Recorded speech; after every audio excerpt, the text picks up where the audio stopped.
Sunrise শাহী গরম মশলা রান্নায় আলাদা মাত্রা এনে দেয়। কো পাওয়ার্ড বাই কোজি, এটা নেই তো কিছু নেই। Shalimar enriched hair oil.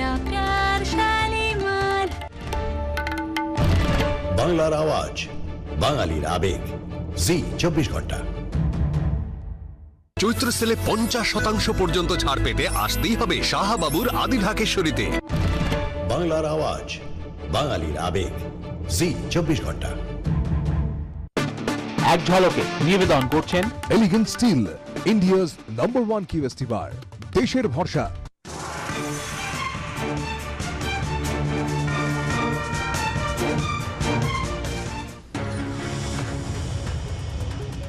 Garden নিচে নির্মীয়মান বহুতল ভেঙে বিপর্যয়, বহুতল ভেঙে পড়ে পাশের একাধিক ঝুপড়ির উপর, মৃত বেড়ে 9, আহত বেশ কয়েকজন। সকাল থেকে যুদ্ধকালীন তৎপরতায় উদ্ধার কাজ।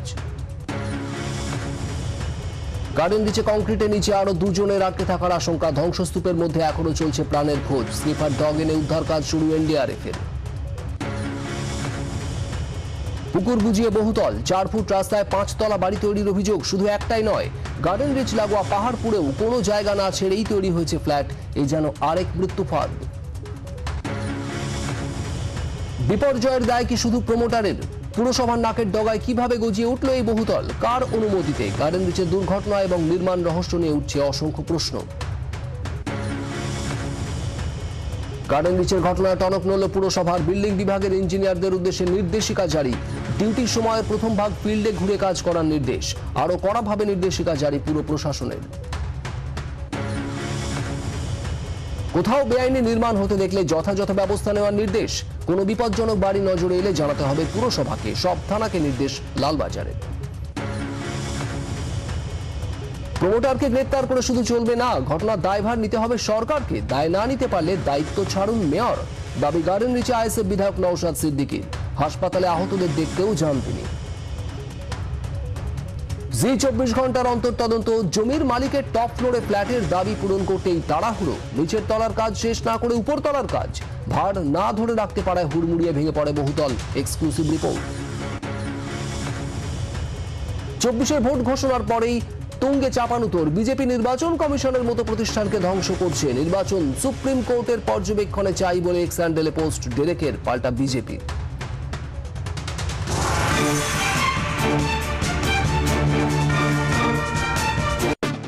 এক ঝলকে নিবেদন করলেন এলিগেন্ট স্টিল, ইন্ডিয়াস নাম্বার 1 কিউএসটি বার, দেশের ভরসা। বাংলার আওয়াজ, বাঙালির আবেগ, জি 24 ঘন্টা।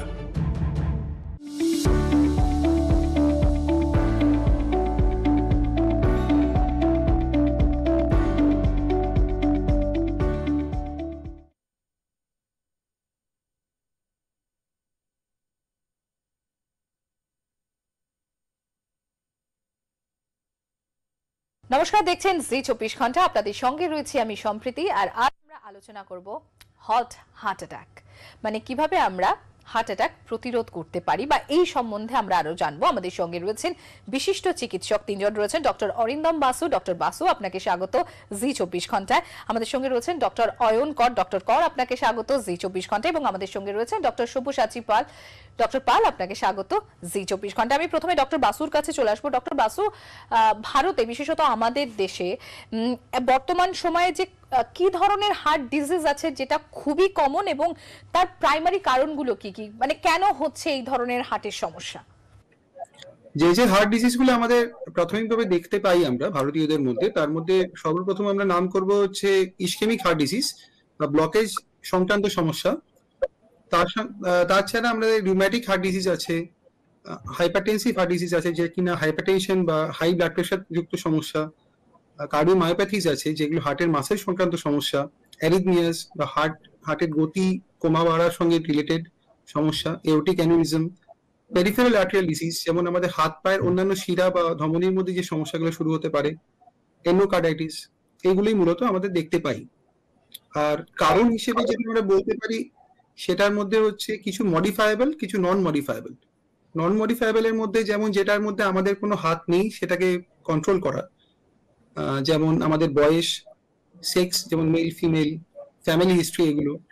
আর মডিফায়েবল এর মধ্যে হচ্ছে হাইপারটেনশন, ডায়াবেটিস মেলিটাস, লিপিড সংক্রান্ত সমস্যা বা ডিসলিপিডেমিয়া, ওবেসিটি বা অত্যধিক ওজন, লাইফস্টাইল রিলেটেড ফ্যাক্টরস যেমন স্মোকিং বা বসে বসে কাজ করা, সেডেন্টারি লাইফস্টাইল, এগুলো।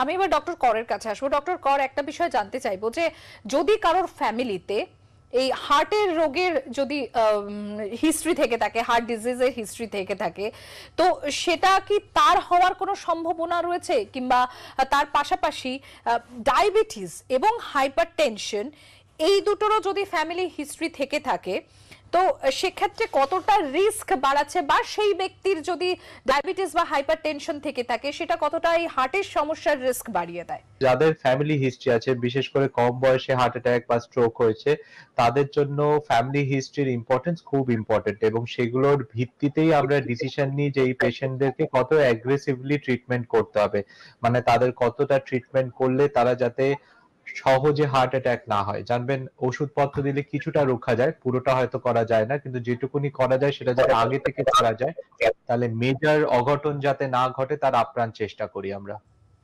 ডক্টর পাল, আপনার কাছে এই বিষয়টি নিয়ে আসবো। ধরুন কারোর ফ্যামিলি হিস্ট্রি যদি থাকে হার্টের ডিজিজে, তাহলে সেক্ষেত্রে এটা কি ম্যান্ডেটরি যে তারও হবে, অর্থাৎ সেই সদস্যেরও হবে? আর যদি এরকম ফ্যামিলি হিস্ট্রি থেকেও থাকে হার্ট ডিজিজের, সেক্ষেত্রে একজন কিভাবে তার যাতে হার্টের ডিজিজ না হয় বা তাকেও যাতে সেম জিনিসের মধ্যে থেকে সাফার না করতে হয়, সে কিভাবে প্রিভেন্ট করবে, কিভাবে প্রতিরোধ করবে তার জন্য? যদি বাবা মা কারো হার্ট ডিজিজ থাকে, পরিবারে ফার্স্ট ডিগ্রি বা সেকেন্ড ডিগ্রি রিলেটিভ যদি হার্ট ডিজিজ থাকে, জরুরি নয় যে তাদের সন্তান সন্ততি প্রত্যেকের হার্ট ডিজিজ আসবেই। এটা পলিজেনেটিক, প্রত্যেকের হয় তা নয়, হওয়ার চান্স ডেফিনেটলি অন্যদের থেকে বেশি। আর সবচেয়ে বড় কথা যেটা ডক্টর অয়ন কর খুব নাইসলি বলেছে, সেটা হচ্ছে হার্ট ডিজিজ যদি আমি জানি পরিবারে করা আছে, তাহলে প্রিভেন্টেবল সেই ফ্যাক্টরস গুলোকে আগে থেকে স্ক্রিন আউট করে ধরে সেটাকে যদি ঠিকমতো ট্রিট করা যায়, তাহলে হার্ট ডিজিজটাকে প্রিভেন্ট করা যাবে। এবং খুব আর্লি স্টেজ থেকে সেটাকে স্ক্রিন করা উচিত ফ্যামিলিতে। তাদের লাইফস্টাইলটা মডিফাই করা উচিত, স্মোকিং, কোনো রকম অ্যালকোহল যাতে না নেয়, ডেইলি ফিজিক্যাল অ্যাক্টিভিটি, তাদের ডায়েটারি রেস্ট্রিকশন থাকবে, তাদের লিপিড প্রোফাইল, তাদের হাই ব্লাড প্রেশার, সুগার, এগুলো প্রত্যেকটা মনিটরিং করতে হবে, এবং it is very nicely preventable disease. Doctor Basu, আপনার কাছে আসবো। ডক্টর বাসু, যেটা জানতে চাইবো যে আমরা এখন প্রচন্ড ফাস্ট মুভ করি, মানে আমাদের লাইফস্টাইল অত্যন্ত মডার্ন হয়ে গেছে, মডার্ন লিভিং আমাদের, হাই পেসড আমাদের প্রফেশনাল লাইফ থেকে শুরু করে প্রচন্ড বিজি শিডিউলের মধ্যে আমরা থাকি। তো এই যে স্ট্রেস রিলেটেড যে কার্ডিওভাস্কুলার চেঞ্জেস রয়েছে, এটা কতটা এফেক্ট ফেলে আমাদের এই লাইফস্টাইল? যে কোনো রকম স্ট্রেস, যেমন স্লিপ ডেপ্রিভেশন, আমাদের যদি ঘুম কম হয়, আমাদের সাইকোসোশ্যাল ফ্যাক্টরস যেগুলো এফেক্ট করছে, বা ওয়ার্ক প্লেস রিলেটেড প্রেশার, যেখানে কাজ করছি, কর্মক্ষেত্র রিলেটেড প্রেশার যেগুলো থাকছে, এমনকি নয়েজ পলিউশন, প্রত্যেকটাই আমাদের হার্টকে কিন্তু এফেক্ট করতে পারে। কিভাবে? কারণ স্লিপ ডেপ্রিভেশন বা সাইকোসোশ্যাল ফ্যাক্টরস এগুলো এমন ভাবে ইন্টারপ্লে করে শরীরের মধ্যে, অনেক রকম factors, neurological factors, hormonal factors, এমন কিছু স্ট্রেস হরমোন বাড়িয়ে দেওয়া হয় শরীরের মধ্যে এইগুলোর মাধ্যমে, যার ফলে আমাদের কিন্তু আলটিমেটলি হার্ট ডিজিজ বা এগুলো হওয়ার সম্ভাবনা অনেকাংশেই বেড়ে যাচ্ছে। ডক্টর কর, থেকে এই জায়গা থেকে আপনার কাছে আসবো। এই যে বারবার বলা হয় যে নিয়মিত স্বাস্থ্য পরীক্ষা, হার্টের ডিজিজ প্রতিরোধ করতে বা আগে থেকে সচেতন হতে এই বিষয়ে এই রেগুলার স্ক্রিনিং কতটা প্রয়োজন এবং কোন বয়স থেকে আমাদের সেটা শুরু করা উচিত? মুশকিল যেটা হচ্ছে, আজকালকার জীবনযাত্রা যেরকম লাইফস্টাইল, যেরকম খাওয়া দাওয়ার বিধিনিষেধ কেউ মানে না, খাওয়া দাওয়া ভীষণ উল্টো পাল্টা হয়, এরকম ক্ষেত্রে যেখানে আমাদের মনে হয় যে আপনার রিস্ক ফ্যাক্টর আছে, মানে আপনি ধরুন আপনার ফ্যামিলি হিস্ট্রি আছে, যেখানে আপনার ধরুন পসিবিলিটি হচ্ছে আপনার ওয়ার্ক স্ট্রেস খুব হাই, যেখানে আপনার ধরুন কোলেস্ট্রল আগে থেকে আছেন, বা ধূমপান করেন বেশি, বা সুগার আছে, এই বিশেষ ক্ষেত্রে জানবেন যে মানে রিপিটেড স্ক্রিনিং আমরা বলি, অ্যাটলিস্ট বছরে একবার পরীক্ষা নিরীক্ষা করাটা খুব দরকার। এবং সেটা অনেক ক্ষেত্রে 30 বছর থেকেই শুরু হয়ে যায় যদি আপনার লাইফস্টাইল খারাপ হয়, এবং বিশেষ করে যদি আপনার ফ্যামিলি হিস্ট্রি খুব স্ট্রং হয়। তো আজকাল এইটা বলা বাহুল্য যে 40 বছরের আগে যে হার্ট অ্যাটাক হয় না, সেটা বোধহয় আজকাল আর বলা যাচ্ছে না। সেই জন্যই আজকাল স্ক্রিনিংও শুরু হচ্ছে অনেক তাড়াতাড়ি। তো জিনিসটা বোঝানো এটা যে অ্যাওয়ারনেস হওয়া উচিত, যে আপনাদের মধ্যে সবার মধ্যে জানা উচিত যে যাদের ফ্যামিলি হিস্ট্রি স্ট্রং, যাদের রিস্ক ফ্যাক্টর আছে, ধরুন ধূমপান বেশি করেন, হাঁটাচলা একেবারেই করেন না, এক্সারসাইজ করেন না, খাওয়া দাওয়া ঠিকঠাক করেন না, তাদের ক্ষেত্রে হার্টের রোগ হবার প্রবণতাটা বেশি। যাদের বেশি হবার প্রবণতা তাদের আগে থেকে স্ক্রিন করা উচিত, সো দ্যাট আগে থেকে আমরা উই ক্যান টেল ইউ কিভাবে এগুলো প্রিভেন্ট করা যায়। ডক্টর পাল, এবার আমরা একটু ডায়েটের বিষয়টায় আসি। প্রথম কথা, কি ধরনের ডায়েট আপনি রেকমেন্ড করেন যে হার্টের যে কোনো হার্টের ডিজিজ প্রতিরোধ করার ক্ষেত্রে? এবং শুধুমাত্র তাই না, আরো একটা বিষয় হচ্ছে ডক্টর পাল, যে কার্ডিওভাস্কুলার যে রিস্ক থাকে, কি ধরনের ডায়েট এই কার্ডিওভাস্কুলার রিস্কটাকে অনেকটা মিনিমাইজ, অনেকটা কম করার ক্ষমতা রাখে? যে কোনো হার্ট রোগী তার চেষ্টা করতে হবে সুইটস বা any kind of sweets, artificial sweetener, এইগুলোকে যেমন পারে পারতপক্ষে বন্ধ করা। সেকেন্ড যেটা আছে fat, basically it is not the direct fat, trans fat. যে জিনিসগুলোতে ট্রান্স ফ্যাট বেশি থাকে বেসিক্যালি হচ্ছে আমাদের যে কোনো প্রিজারভেটিভ দেওয়া, যেগুলো বাচ্চারা বেশি খায়, মানে ভেরি আনফরচুনেটলি আমাদের ইন্ডিয়াতে বাচ্চারা যে জিনিসগুলো বেশি খায়, যেগুলো প্যাকেটে খুব ইজিলি জিনিসগুলো হচ্ছে চিপস, স্ন্যাক্স, এইগুলোর মধ্যে ট্রান্স ফ্যাটি আছে। রোড সাইড যেসব ধাবাতে যেগুলো বিক্রি হয় খুব ইজিলি অ্যাভেলেবেল জাঙ্ক ফুড যেগুলো, এইগুলোতে ট্রান্স ফ্যাটি বেশি। তো এই দু ধরনের জিনিসকে না সত্যিকার আমাদের অ্যাভয়েড করা উচিত। আর যেটা খাওয়া উচিত সেটা হচ্ছে যত ন্যাচারাল খাবার, ফ্রুটস বলুন, ভেজিটেবলস বলুন, আমাদের নর্মাল খাবার। আর একটা জিনিস মনে রাখা উচিত, সেটা হচ্ছে কোয়ান্টিটি। আমরা ধরুন দিনে 3 বার খাচ্ছি, এমন পরিমাণে খাচ্ছি যে আমাদের বডি ওই সময় পাচ্ছে না পুরো জিনিসটাকে ডাইজেস্ট করে, অ্যাসিমিলেট করে আমাদের সঠিক জায়গায় রেখে দিতে। সেই জন্য ভীষণ রকম ভাবে সার্জ হচ্ছে সুগারের, সার্জ হচ্ছে লিপিডসের। সেই জন্য একটা সময় না কোয়ান্টিটি কম করে খাওয়া উচিত। আমাদের ফলো করা উচিত আমাদের কোন সময় খাওয়াটাকে থামানো, কোন সময় খাওয়াটাকে শেষ করা উচিত। হয়তো 3 বারের জায়গায় 4 বার বা 5 বার খাওয়া উচিত, কিন্তু যখন খাচ্ছি কোয়ান্টিটিটা একটু কম খাওয়া উচিত। ডক্টর বাসু, বারংবার যে বিষয়টা ঘুরে ফিরে আসে সেটা হচ্ছে প্রপার এক্সারসাইজ। আমাদের লাইফস্টাইল ম্যানেজমেন্টের মধ্যেই যেটা চলে আসে। তো এই হার্টের ডিজিজ প্রতিরোধ করার ক্ষেত্রে এক্সারসাইজের ভূমিকা কতটা গুরুত্বপূর্ণ? এক্সারসাইজের রোল হচ্ছে মেইনলি যে স্ট্রেস রিলেটেড যে হরমোনস থাকছে বা কিছু, সেইগুলোর ঠিক অ্যান্টি কাজ করা বা উল্টো কাজ করা। যেমন তারা হচ্ছে শরীরে স্ট্রেস হরমোনস কমিয়ে দিচ্ছে, তারা আমাদের নার্ভাস সিস্টেমটাকে এফেক্ট করছে যাতে ভালো কাজগুলো বা হার্টের জন্য যেগুলো ভালো, এই অ্যাকশনগুলো শরীরে বেশি দেখা দেয়। আমাদের মাসকুলোস্কেলেটাল ফিটনেস, আমাদের পশ্চারাল কারেকশন, রাত্রিরে ভালো ঘুম হওয়া, এগুলোকে বেটার করছে। যার ফলে আলটিমেটলি আমাদের কিন্তু স্ট্রেস রিলেটেড হার্ট ডিজিজও কমছে, অন্যান্য হার্ট ডিজিজের রিস্ক ফ্যাক্টরও কমছে, এবং মডিফায়েবল রিস্ক ফ্যাক্টর যেমন হাইপারটেনশন বা ডায়াবেটিস বা কোলেস্ট্রল অবনর্মালিটি, যার জন্য ডাক্তারবাবুরা বলেন যে আপনাদের এক্সারসাইজের প্রয়োজন, সেইটা কিন্তু আমাদের সাহায্য করছে। এবং এক্সারসাইজের যে মাপটা বলা আছে সেটা হচ্ছে 150 থেকে 300 মিনিট সপ্তাহে মডারেট কোয়ান্টিটি এক্সারসাইজ, অথবা 75 থেকে 150 minute vigorous exercise with supplementation of muscle building exercise for 2 sessions. যদি এটা করা যায়, এটা দেখা গেছে যে অ্যাভারেজ আমাদের 15% হার্ট ডিজিজ কমছে, বা অন অ্যান অ্যাভারেজ 4.5 বছর লঞ্জিভিটি বাড়ছে। কিন্তু এইটা কন্টিনিউ করা অনেকের পক্ষে মুশকিল বলে দেখা গেছে যে যদি 15 মিনিট করেও এক্সারসাইজ করা যায়, তাহলেও কিন্তু 14% রিস্ক অফ হার্ট ডিজিজ কমছে ইন দ্য লং টার্ম, আর প্রায় 3.5 বছরের মতো লঞ্জিভিটি অ্যাভারেজ বাড়ছে। ডক্টর কর, এবার আপনার কাছে আসবো। ডক্টর কর, আমরা দেখেছি যে বেশ কয়েকটা মেট্রো সিটিজ রয়েছে বা বেশ কিছু জায়গা রয়েছে যেখানে প্রচন্ড হাই পলিউটেড, সেই সমস্ত জায়গাগুলো, এই পলিউশনের কি কোনো এফেক্ট পড়তে পারে সরাসরি হার্ট ডিজিজের ক্ষেত্রে? সেটা থেকে বাঁচতে উপায় নেবে? এয়ার পলিউশনের মধ্যে একটা ফ্যাক্টর আছে যেটাকে PM 2.5 বলি, মানে পার্টিকুলেট ম্যাটার 2.5, যেগুলো সেগুলো বেসিক্যালি আপনার লাংস এর মধ্যে দিয়ে গিয়ে আপনার শরীরে গিয়ে ইনফ্লামেশন তৈরি করে, এবং সেই ইনফ্লামেশনের কারণে যেটা হতে পারে সেটা হচ্ছে যে হার্ট অ্যাটাক হওয়ার সম্ভাবনাগুলো আমাদের বাড়ে। ইনফ্যাক্ট সেটা দেখা গেছে যে বিশেষ করে আমাদের মতো শহরগুলো বা ডেভেলপিং কান্ট্রিজে যেখানে পলিউশন বেশি, সেখানে এই হার্ট অ্যাটাকের সম্ভাবনার একটা ডাইরেক্ট কোরিলেশন আছে এয়ার পলিউশনের সঙ্গে।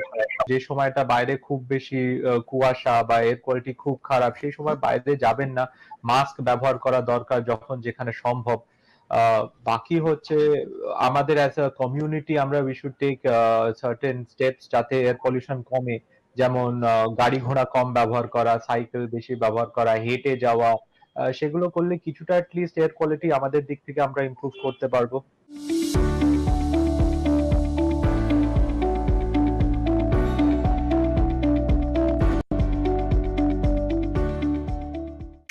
চঞ্চলতা তার কথায় কথায় জীবনে আমারই মতো আমার নিচের পতাকা। পতাকা চা গজব কা স্বাদ। একটা এনার্জি ড্রিঙ্ক দিন। এই নিন এনার্জি। এই নিন দাম। ইয়ার কি হচ্ছে? কে শুরু করলো? কেউ যখন বলে এনার্জি তখন দেবেন শুধু স্টিং। এনার্জি, এনার্জির কিং কিং। খবরটা কি? কারো বিস্কুট ফাটাফাটি, স্বাদ ফেটে চলছে। কারো স্বাদের ভাগের মা গঙ্গা পায় না। ওটা আর না খেলে ক্ষতি নেই। বিস্কুটের রাজা থাকতে চিন্তা কিসের রে? বিস্কুটের রাজা? রাজা বিস্কুট বলছো? খাচ্ছি রাজা বিস্কিট, বিগ বি, নোনতা স্বাদের বিগ বিস্কিট। বাড়িটা রংটা স্টিল দিয়ে বানালে রাইস ওখান থেকে আসতে পারতো না। রংটা স্টিলের এটা স্পেশালিটি, একবার লাগালে চলে বহু বছর। রুমটা স্টিল টিএমটি বার, একদম সলিড।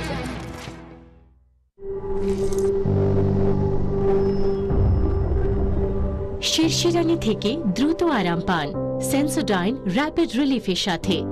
চৈত্র সেলে 50% পর্যন্ত ছাড় পেতে আসতেই হবে শাহবাবুর আদি ঢাকেশ্বরীতে। বাংলার আওয়াজ, বাঙালির আবেগ, জি 24 ঘন্টা।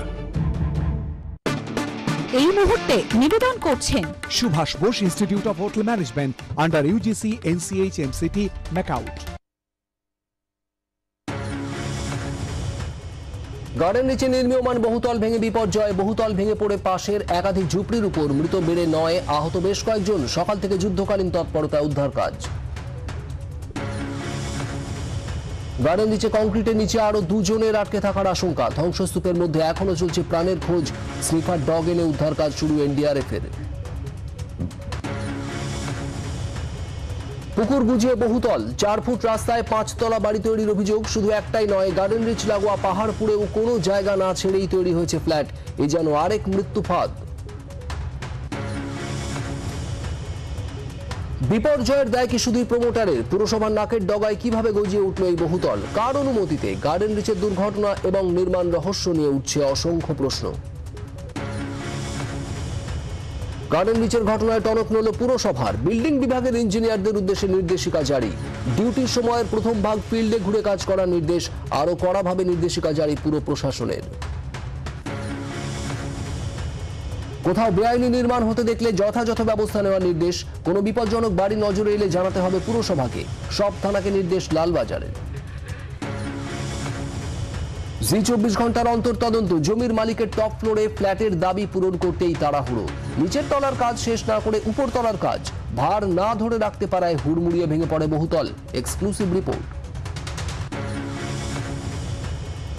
24-এর ভোট ঘোষণার পরেই তুঙ্গে চাপানুতোর। বিজেপি নির্বাচন কমিশনের মতো প্রতিষ্ঠানকে ধ্বংস করছে। নির্বাচন সুপ্রিম কোর্টের পর্যবেক্ষণে চাই বলে এক্স স্যান্ডেলে পোস্ট ডেরেকের, পাল্টা বিজেপির।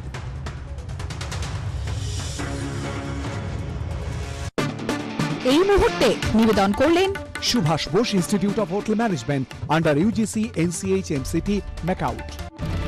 বাংলার আওয়াজ, বাঙালির আবেগ, জি 24 ঘন্টা।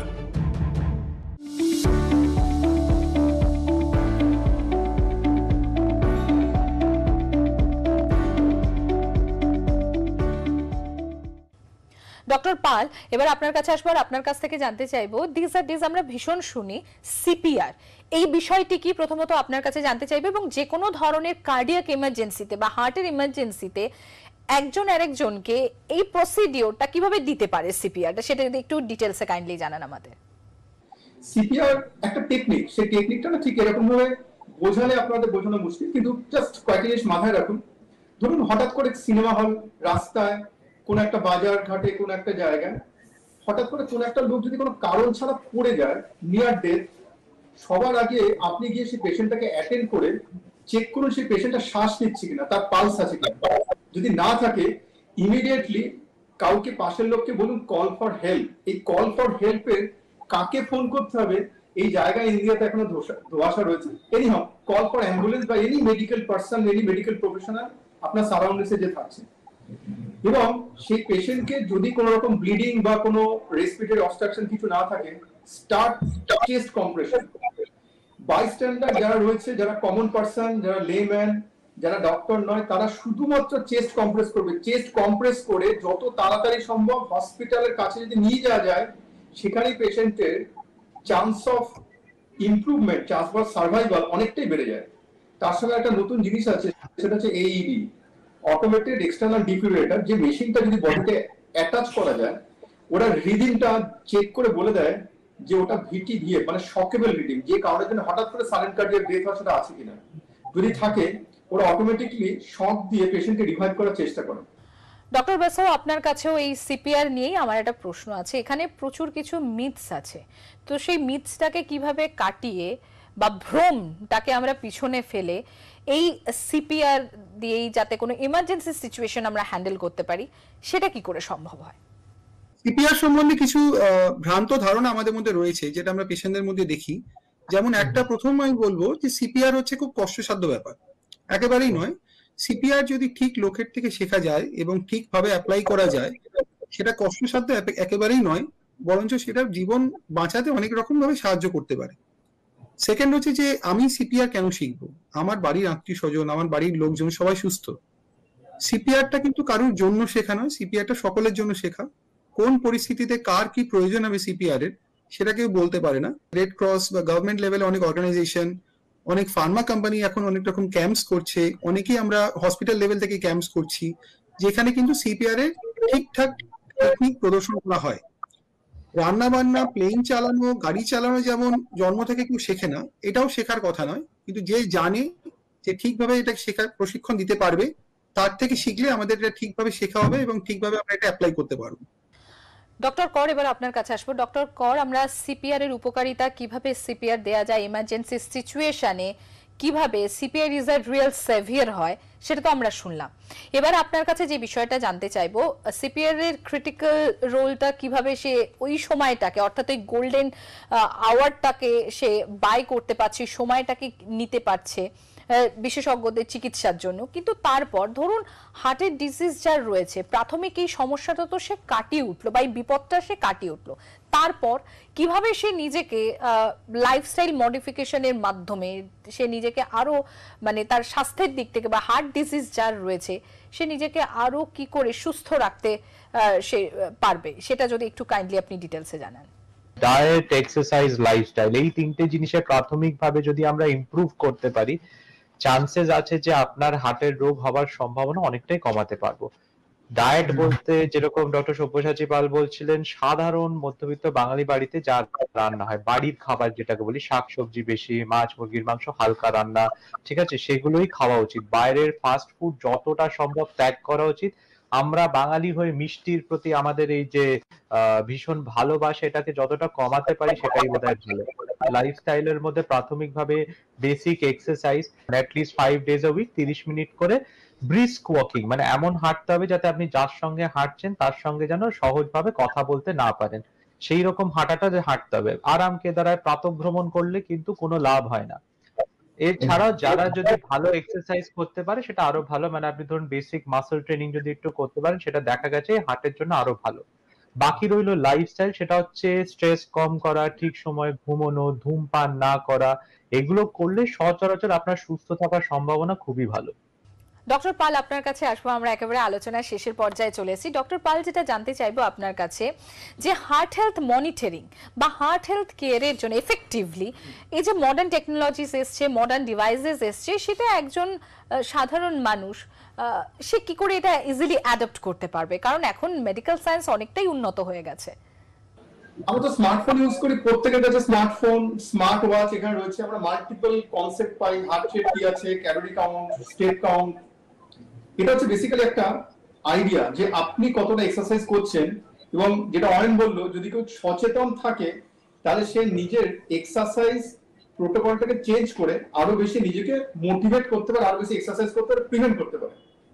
ধরুন কারণ রোগ রয়েছে অলরেডি, বেশ কয়েকটা কিছু কন্ডিশন আমাদের, হঠাৎ করে ধরুন একটা লোক অজ্ঞান হয়ে যাচ্ছে, বুক ধরপড় করছে, বিভিন্ন সময় ইসিজি করে দেখা গেছে ইসিজি নর্মাল আসছে, বিভিন্ন ওয়্যারেবল ডিভাইস আসছে যারা এটা সিঙ্গেল ওয়্যারেবল ডিভাইস নিয়ে ইসিজি নিতে থাকছে, এবং সবসময় যদি ওই ডিভাইসটা সে পরে থাকে একটা ওয়াচের মতো, স্মার্ট ওয়াচের মতো, স্মার্টফোনের মতো, যখন হচ্ছে সে স্মার্টফোনটা একটা পার্টিকুলার অ্যাপস সে অন করছে, তাহলে ওই অ্যাবনর্মাল রিডিংটা অনেক সময় ধরা যায় বা ধরতে সাহায্য করে।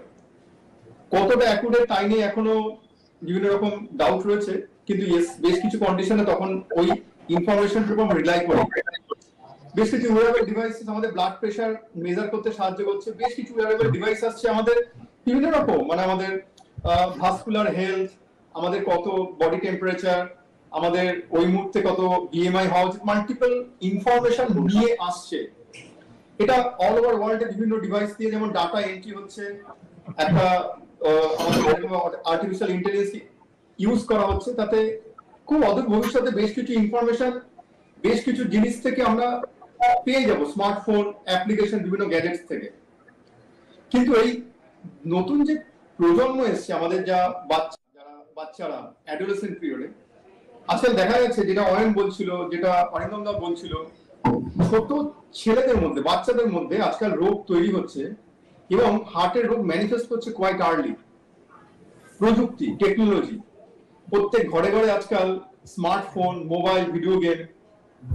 মেন প্রবলেম কি হচ্ছে, বাচ্চাগুলো এই ভিডিও গেমের জন্য, স্মার্টফোনের জন্য আজকাল বাইরে আউটডোর অ্যাক্টিভিটিস অনেক কমিয়ে দিচ্ছে। বিভিন্ন সময় মাল্টিপল হিউজ টাইম বাচ্চাগুলোর আজকাল স্ক্রিন টাইম বেড়ে যাচ্ছে। প্রযুক্তির একটা অদ্ভুত ধরনের জিনিসে এদের এই স্ক্রিন অ্যাডিকশন এত বাড়ছে, ফিজিক্যাল অ্যাক্টিভিটি এই বাচ্চাগুলোর এত বাড়ছে। সবচেয়ে বড় কথা, অ্যাডোলেসেন্ট এজ গ্রুপ বা এই অ্যাডোলেসেন্ট সাইকোলজি এমন একটা অদ্ভুত ইম্পর্টেন্ট জিনিস।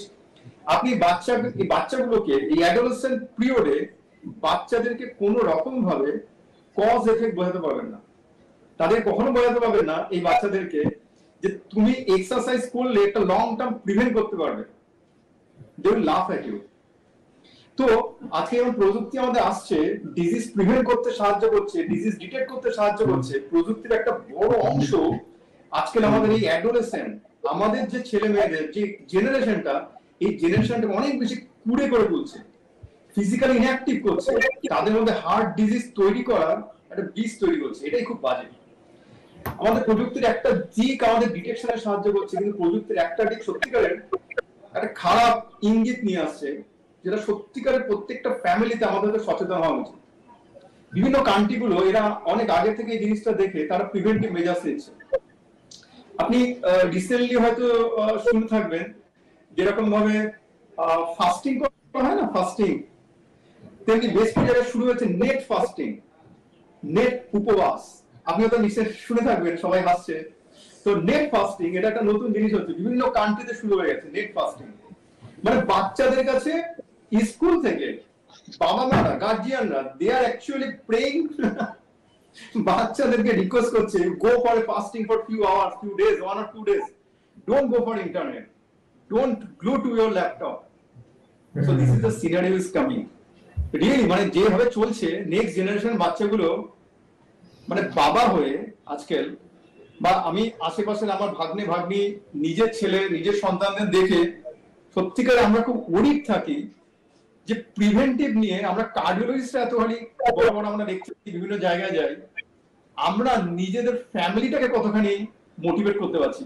বিকজ অ্যাডোলেসেন্ট সাইকোলজিতে মোটিভেট করার জন্য সত্যিকারের অন্যরকম ভাবে জিনিসটা প্রেজেন্ট করা উচিত। জাস্ট স্ট্রেট ফরওয়ার্ড, এটা কেউ বোঝে না। এটা তুমি এক্সারসাইজ করো, প্রিভেন্ট করবে 10 বছর বাদে, they will laugh at you. I really do not know how to approach them. Probably একটা good NGOs, good psychologist, good hero টাইপের কাউকে দরকার, যারা এই বাচ্চাগুলোকে মোটিভেট করতে পারে এবং নেক্সট জেনারেশন সত্যিকারে বাঁচাতে পারে। Otherwise physical inactivity now it is rampant in every higher, in every house. এই জেনারেশনটাকে বড় করতে হবে। মানে this is my feelings and this is my experience. Doctor Basu, doctor Kar এবং ডক্টর পাল, আপনাদের তিনজনকে অনেক অনেক ধন্যবাদ আমাদের সঙ্গে বিশেষ অনুষ্ঠানে উপস্থিত থাকার জন্য। হল্ট হার্ট অ্যাটাক এই বিশেষ অনুষ্ঠান আজ এখানেই শেষ করছি, আর আপনারা দেখতে থাকুন জি 24 ঘন্টা।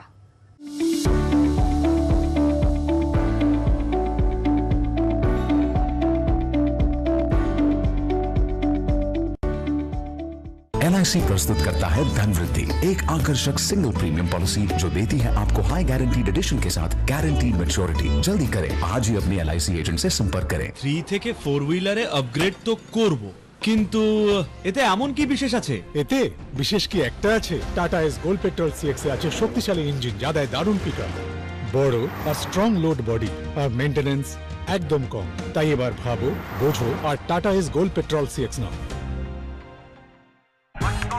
টাটা IPL, জিও সিনেমাতে সব এইখানে। আর কোনখানে